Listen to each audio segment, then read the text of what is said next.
Hey travelers, what's up? If you're looking for a journey that takes you from the heart of the desert to the refreshing Atlantic coast, you are in for a real adventure. This video is your ultimate travel guide through Namibia's ever-changing landscapes, from towering dunes to the coastal breeze.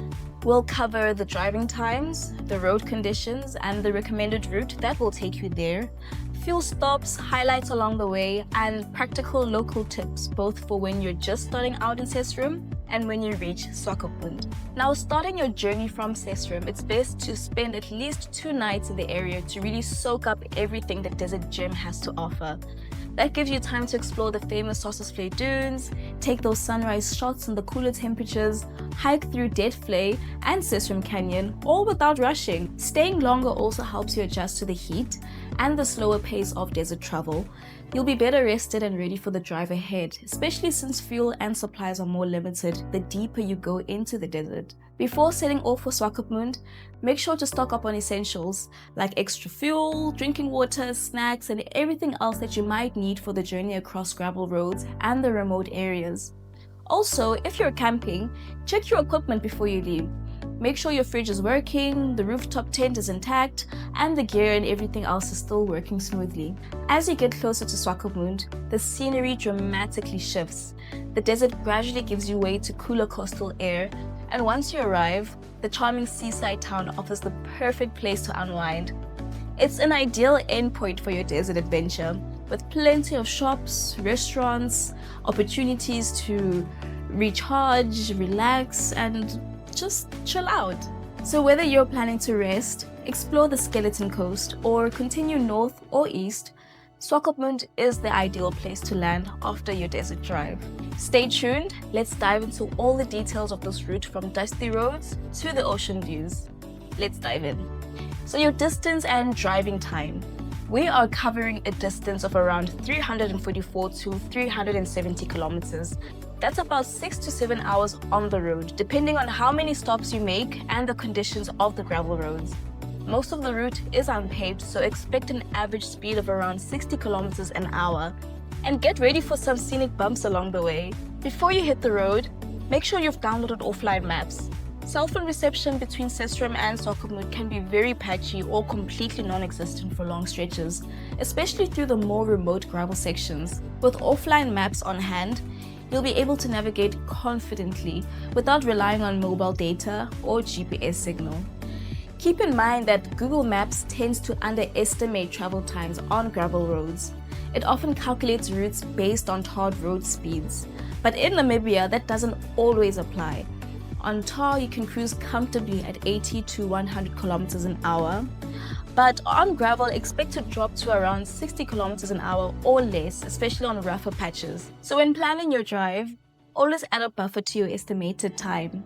It gives you flexibility for slower speeds, unexpected road conditions, or just stopping to take in the views. This is also a very remote route, and once you leave Sesriem, fuel stops become extremely limited.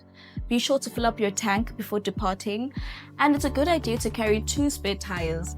Fuel stations are sparse on the stretch, and you don't want to be caught out. Knowing how to change a tire could save your trip on Namibia's rough gravel roads, so be prepared for such emergencies. Once you get closer to Swakopmund, you'll notice the dramatic change in the landscape, from endless desert plains to coastal breezes and some sea air coming in. Swakopmund offers a full range of amenities, fuel, food, and accommodation, so it is the perfect place to recharge after your desert adventure.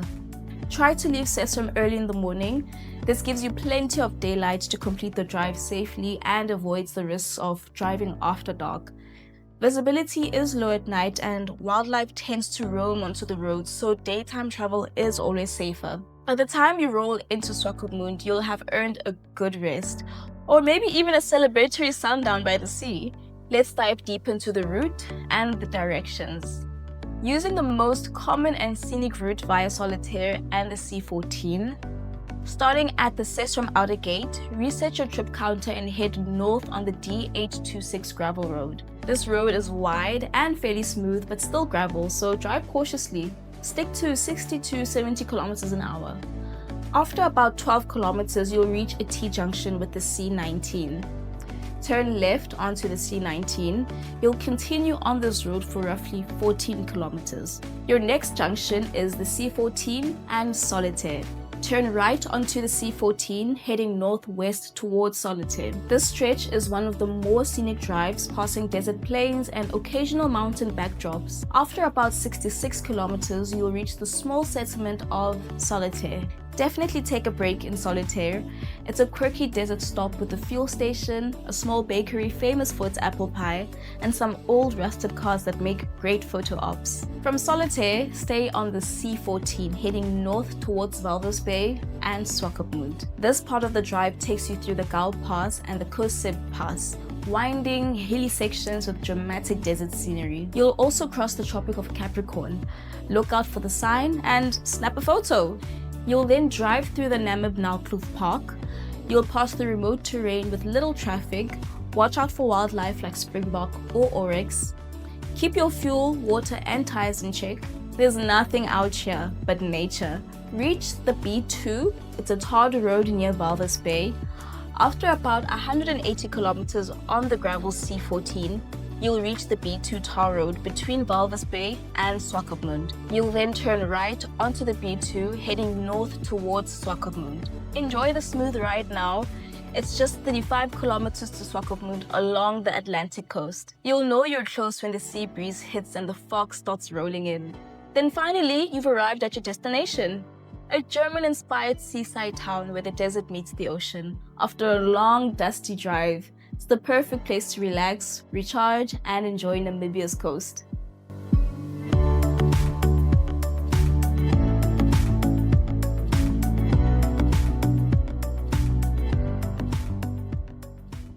So your scenic highlights for this road trip are the Sesriem and the Gao passes. You'll get rugged canyons and sweeping desert views. You'll also get the Tropic of Capricorn. It's an iconic sign for photos and a reminder of your southern latitude adventure. Solitaire is another highlight. It's a must-stop for fuel, refreshments, and a taste of that famous apple pie. The vintage petrol station and rusted cars add to its charm too. Dune 7 is just outside town near Walvis Bay. This is Namibia's tallest dune, accessible for a quick climb or sunset view, if time allows. Wildlife and scenery. Look out for oryx, springbok, and ostrich along the way, especially in the open desert sections. Accommodation. So Swakopmund and Walvis Bay has everything from hotels and guest houses to Airbnbs and lodges. Sesriem, on the other hand, is quite small. Accommodation is limited and books up quite fast, especially during peak season, being from May to September. So plan ahead. Click the link in the caption to check our website and find a stay that suits your style and your budget. What to pack? So when visiting Swakopmund, it's important to pack for a coastal desert climate where days can be sunny and warm, but mornings, evenings, and nights are often chilly and windy, even in winter, when temperatures can drop as low as 1 degree Celsius from May to September. Swakopmund is also known for its fog and strong Atlantic breezes, while desert days can be extremely hot, reaching over 30 degrees Celsius, and nights can cool down to about 7 degrees Celsius. So bring plenty of water, a hat and sunscreen, comfortable sturdy walking shoes and flip-flops, t-shirts and shorts for warmer midday temperatures, warm layers for chilly nights and winters, windproof jackets, a torch, and of course, a camera. So your park entry tips. The Sesriem Outer Gate is the main gate to Sossusvlei and Deadvlei in the Namibia National Park. You'll need to pay a park fee and stick to the opening hours. Gates open an hour before sunrise and close at sunset. If you're gonna stay inside the park, plan your departure times efficiently. Your fuel and facilities. Fuel up in Sesriem before you leave. Solitaire is your only fuel stop between Sesriem and Walvis Bay before you reach Swakopmund. Again, carry plenty of water and at least 2 spare tires. This is a very remote and hot country. Make sure you're prepared for anything. Car hire. So renting a vehicle in Namibia is a bit different from what you might be used to. Namibia's roads can be rough, remote, and incredibly long, so if you're flying in and planning to self-drive, go for a 4x4 vehicle. It's not just for adventure, it's for safety and comfort too. especially on the gravel roads and the mountain passes. Driving is on the left, just like in the UK. You'll obviously need your driver's license or international driver's permit. Again, always carry 2 spare tires, plenty of water, and a physical or offline downloaded map. Because once you leave major towns, fuel stations are rare and mobile signals can be non-existent. Night driving is strongly discouraged. Wildlife often crosses the roads after dark, and collisions with animals are a serious risk. And here's a fun fact. Plastic bags are banned in Namibia, especially in national parks, so bring reusable bags instead. Vehicle advice. While a high-clearance 2-wheel drive can manage these routes in dry weather, we strongly recommend a 4x4, especially if you want to self-drive going beyond Sesriem into Sesriem instead of using the shuttle services by the 2x4 car park. Also, make sure your travel insurance covers self-driving in Namibia. We always provide our clients with emergency contact numbers, just in case. Some areas, especially near Solitaire and Sesriem, have been reported in poor condition. In March 2025, the C19 near Solitaire suffered major rain damage, creating erosion gullies and potholes, locally known as dongas. If you're traveling during the rainy season, being from January through April, road conditions can change quite quickly. Don't take chances. Feel free to give us a call for real-time updates and possible detours before you hit the road. And there you have it, your complete guide to driving from Swakopmund to Sesriem. If you've got any questions, drop them in the comments and don't forget to reach out for road condition updates before you travel. Click the next video for crossing borders to Sesriem, how far and what to expect. Thanks for watching, safe travels, and we'll see you on the next adventure. Happy traveling!